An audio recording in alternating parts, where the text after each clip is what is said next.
Ladies and gentlemen, we are just a few days away from the biggest Zelda adventure yet. The Legend of Zelda Tears of the Kingdom is basically here. Are you ready for this new adventure to take place in Hyrule? While we wait, I think this is a perfect time to show you some tips and secrets that you can use in your next adventure. Ladies and gentlemen, my name is Robot Joe and I'm your host as always. Let's go ahead and get started.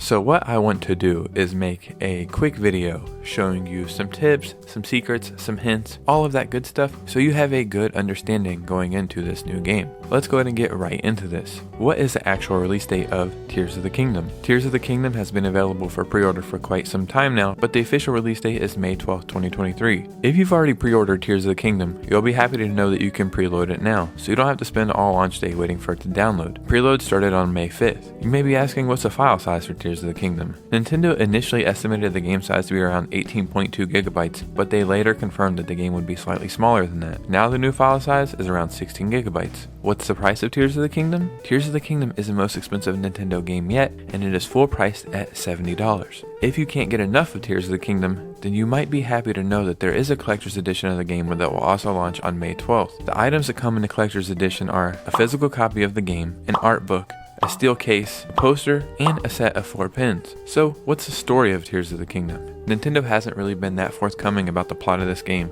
Tears of the Kingdom does seem much darker than Breath of the Wild though. Trailers from the game show Link and Zelda in dark dungeons, but also shows brightness as Link glides between airborne islands. It seems to be a game of balance, the good and the bad, the dark and the light. And we do know this is the biggest Zelda adventure yet. This is actually the biggest Nintendo Switch game of all time. In one of the trailers we can even see something that kinda looks like the corpse of Ganon. Link's arm even seems to be affected like this. Maybe it's rotting or it's possessed. There's definitely some sinister stuff going on in this game. One of the major things surrounding this game is the Sheikah Slate seems to be missing, and Link has some new abilities. As of now, we have 4 new abilities confirmed, but it does seem that there will be a couple more later on in the game. The first ability Link has is Recall. Recall is an ability that allows players to rewind time and the path of physical objects, essentially forcing those objects to undo any motions they did recently. We've seen Link use this ability to cause a falling rock from a floating island to rise back up along its trajectory, only this time Link was standing on it, using it as a mode of transportation. Link also has a new ability called Fuse, and I think this is going to be the most explored aspect pretty much of this entire game. Fuse allows you to create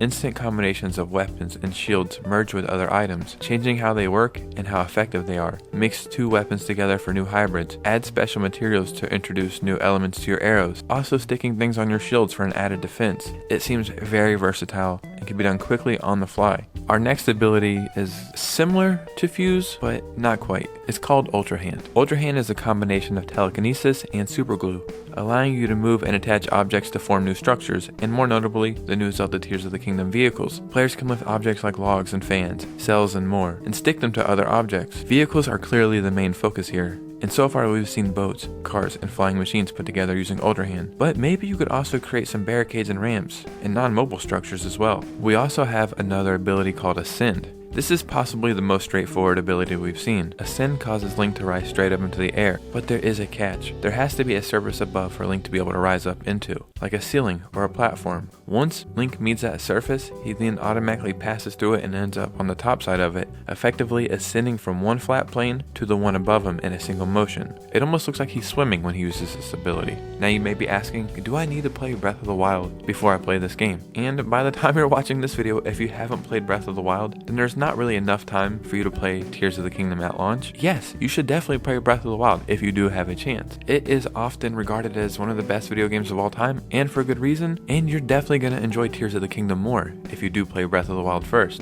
In my opinion, Nintendo definitely has made Tears of the Kingdom its own story, so if you play Tears of the Kingdom without playing Breath of the Wild, I'm sure there'll be callbacks to Breath of the Wild in Tears of the Kingdom, but it probably won't be necessary. Play Tears of the Kingdom if you have a chance, play Breath of the Wild if you have a chance, play both if you have a chance. Either way, you kinda can't go wrong here. Also, there is a special edition Tears of the Kingdom Nintendo Switch OLED out right now. It looks amazing.